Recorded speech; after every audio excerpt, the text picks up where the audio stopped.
dinakum wa atmantu alaykum nihmati wa raditu lakumul Islam dinan. Sabi niya, sa araw na ito, aking binigyang ng lubos na katuparan ang inyong reliyon para sa inyo. At aking ginawang ganap ang tulong sa inyo, at pinili ko ang Islam, pagsamba, pagsuot, pagtalima, at pagsunod sa kautusan ng Allah Subhanahu wa Ta'ala bilang inyong reliyon. So, Islam, tatanggapin niya. Maliban doon, lahat ng reliyon, impyerno. Sinabi ng Allah Subhanahu wa Ta'ala yun sa Suratul Al-Imran chapter 3 verse 85.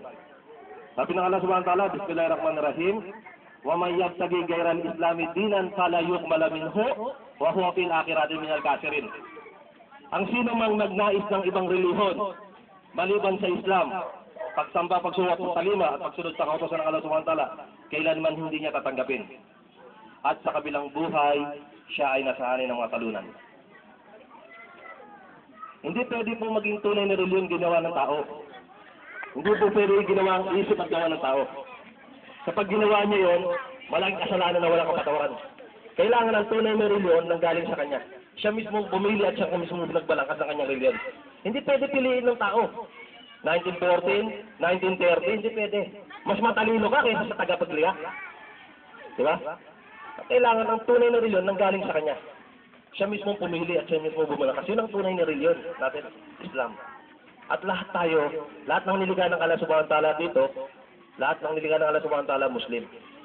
Walang Kristiyano.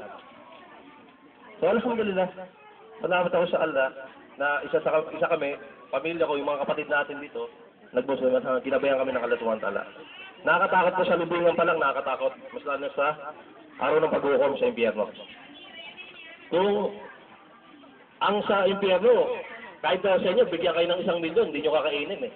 Alam niyo yung kumukulong na anak? Parusa po yun, hindi lang kakainin. Ng mga pakasalanan. Mga sumamba sa mga rebulto. Ha? Sa mga sekta-sekta, nandun sila. At mismo, pagdating doon mismo sa impyerno, sususihin niyo yung mga preacher niyo, yung mga ministro niyo, yung mga pastor, sususihin niyo doon. Pagdating sa impyerno, sususihin niyo sila.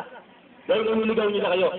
Sasabi niya, Ya Allah, isumpa niyo po sila at doble niyo po yung pagpaparusa sa mga nagligaw sa amin. Pagdating doon, totoo po yun. Kaya nakakatakot. Yung mga preacher, pati yung mga followers, wala nang labasan po yun pagdating sa impyerno. Kaya nakakatakot po. Kaya kami po, alhamdulillah, papasalamat po kami sa Allah na naunawaan, naintindihan po namin. At nag-Muslim kami for the sake of Allah. Kasi dito, pag nag-Muslim ka, hindi naman pag nag-Muslim ka, bibigyan ka ng pera eh. May gantimpala ka dito sa mundo at sa kabilang buhay. Ang importante yung sa kabilang buhay po, sa paraiso. Ha? Importante yung sa kabilang buhay. Ayun ang paghandaan natin, kabilang buhay. At yung kamatayan, paghandaan din po natin. Dahil hindi natin alam. Sanggol pa lang, namamatay na, di ba? Iniluwal pa lang ng magulang, namamatay na. Kaya ang buhay natin dito, pansamantala lang po. Pansamantala lang po. Ay, inshallah, maulawan at maintindihan niyo po ang Islam. Kaya inaanyanan po namin kayo na magbalik Islam, mag-Muslim po.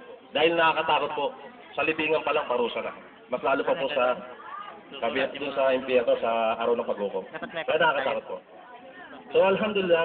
Isang taon na lang kumuha ng mga pangalan. Ikaw na magsusulat. Hanggang dito na lang po. Maraming salamat po.